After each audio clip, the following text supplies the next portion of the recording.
ॐ श्रीकृष्ण परब्रह्मणे नमः। ॐ श्रीकृष्ण परब्रह्मणे नमः। अथ त्रयोदशोऽध्यायः।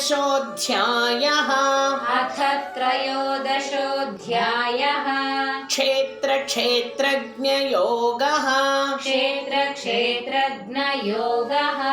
श्रीभगवानुवाच श्रीभगवानुवाच इदं शरीरं कौन्तेय इदं शरीरं कौन्तेय क्षेत्रमित्यभिधीयते क्षेत्रमित्यभिधीयते एतद्यो वेत्ति तं प्राहुः एतद्यो वेत्ति तं प्राहुः क्षेत्रज्ञ इति तद्विदः क्षेत्रज्ञ इति तद्विदः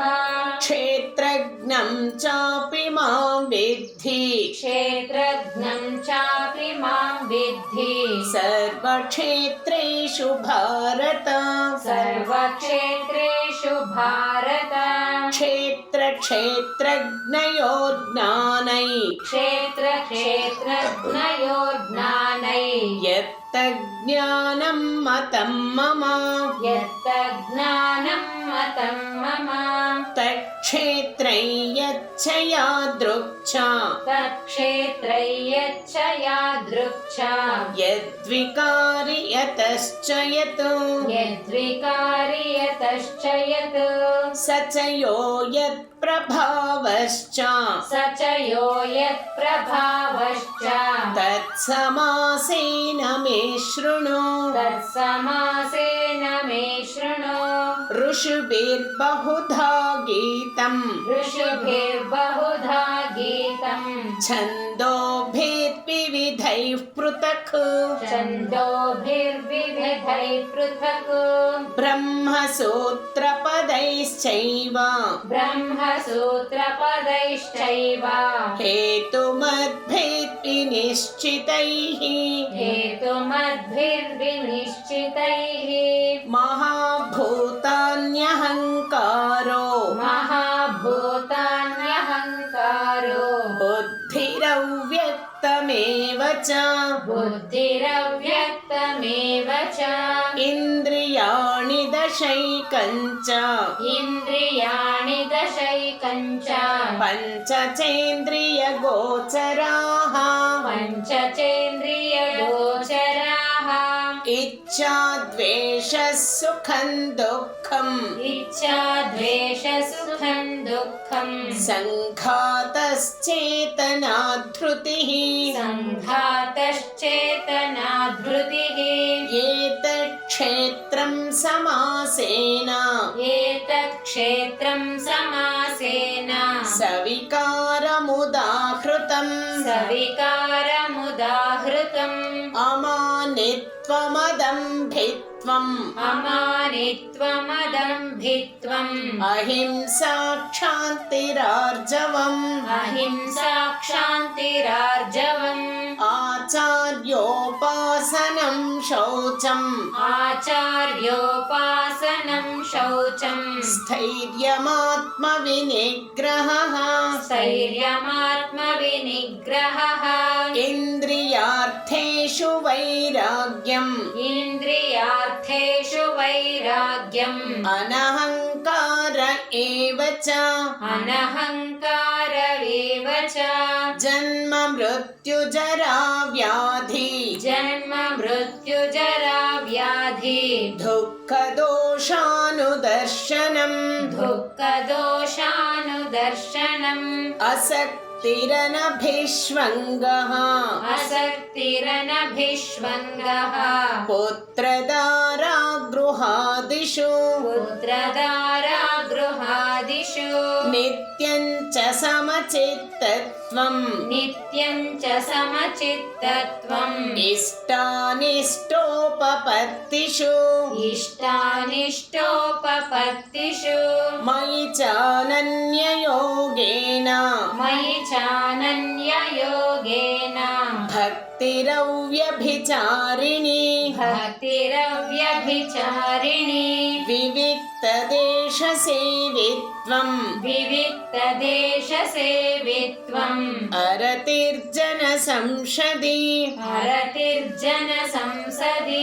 अध्यात्मज्ञाननित्यत्वम् अध्यात्मज्ञाननित्यत्वम् तत्त्वज्ञानार्थदर्शनम् तत्त्वज्ञानार्थदर्शनम्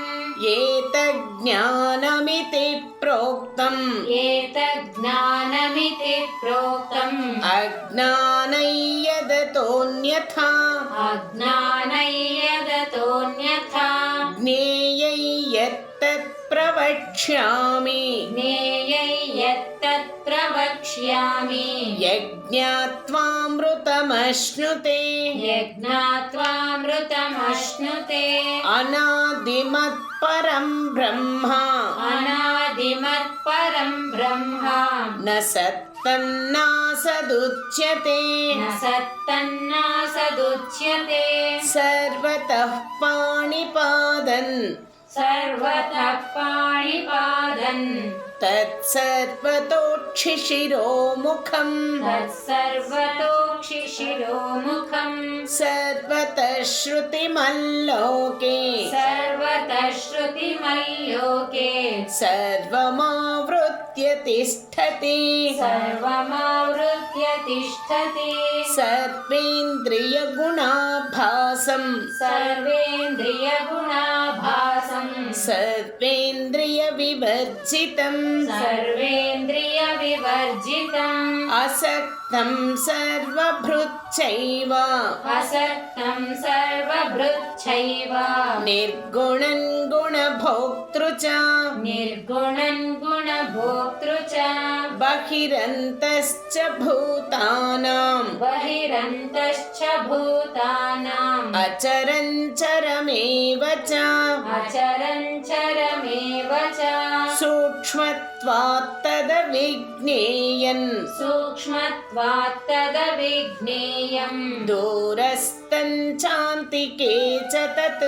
दूरस्थं चान्तिके च तत्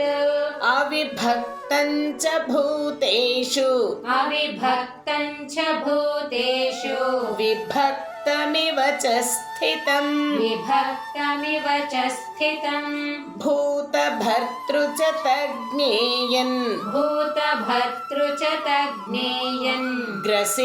ग्रसिष्णुप्रभविष्णु च ग्रसिष्णुप्रभविष्णु च ज्योतिषामपि तज्ज्योतिः ज्योतिषामपि तज्ज्योतिः तमसः परमुच्यते तमसः परमुच्यते ज्ञानं ज्ञेयं ज्ञानगम्यं ज्ञानं ज्ञेयं ज्ञानगम्यं हृदि सर्वस्य विष्ठितम् हृदि सर्वस्य विष्ठितम् इति क्षेत्रं तथा ज्ञानम् इति क्षेत्रं तथा ज्ञानं ज्ञेयं चोक्तं समासतः ज्ञेयं चोक्तं समासतः मद्भक्तये तद्विज्ञाय मद्भक्तये तद्विज्ञाय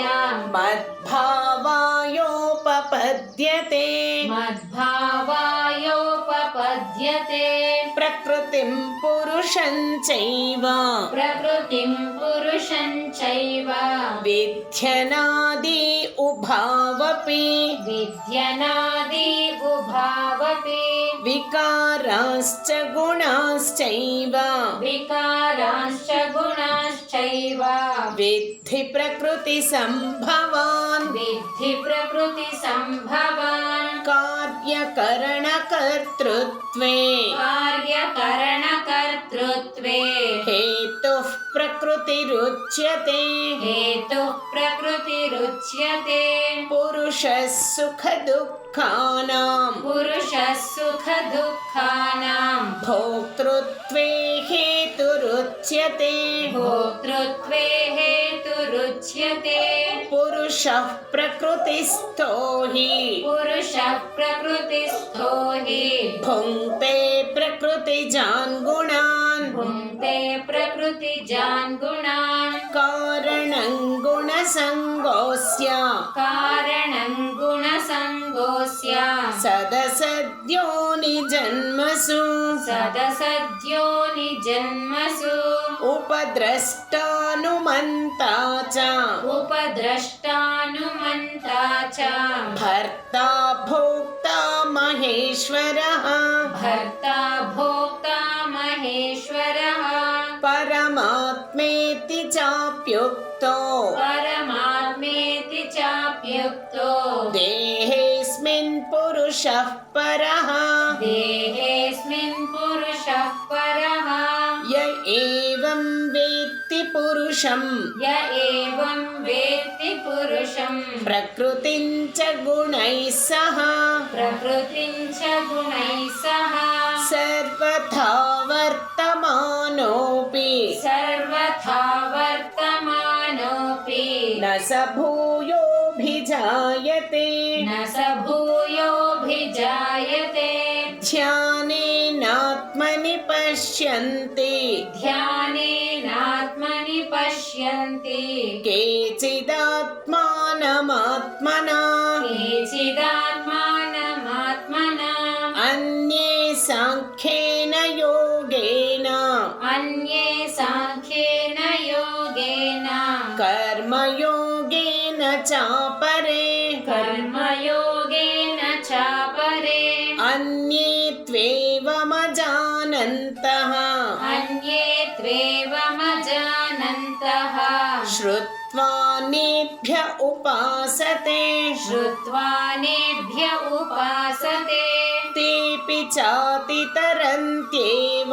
तेऽपि चातितरन्त्येव मृत्युं श्रुतिपरायणाः मृत्युं श्रुतिपरायणाः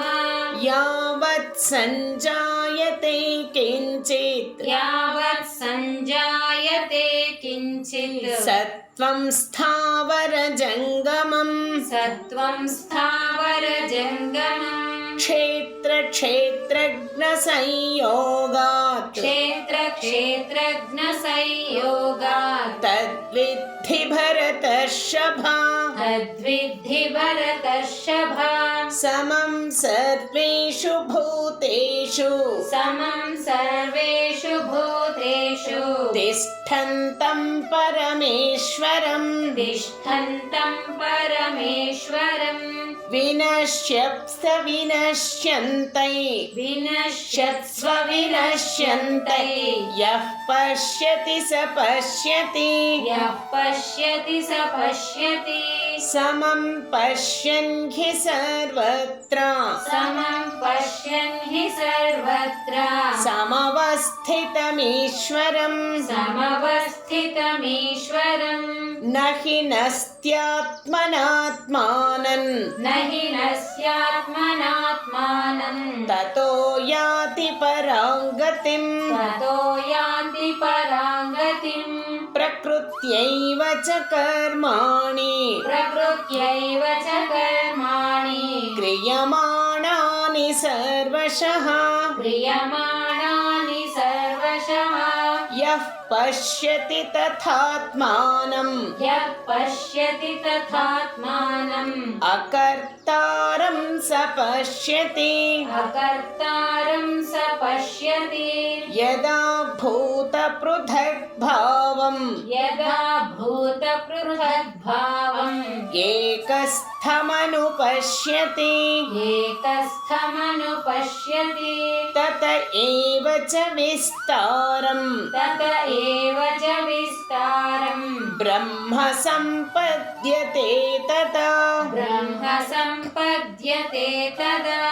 अनादित्वान् निर्गुणत्वात् अनादित्वा निर्गुणत्वात् परमात्मायमव्ययः परमात्मायमव्ययः शरीरस्थोऽपि कौन्तेय शरीरस्थोऽपि कौन्तेय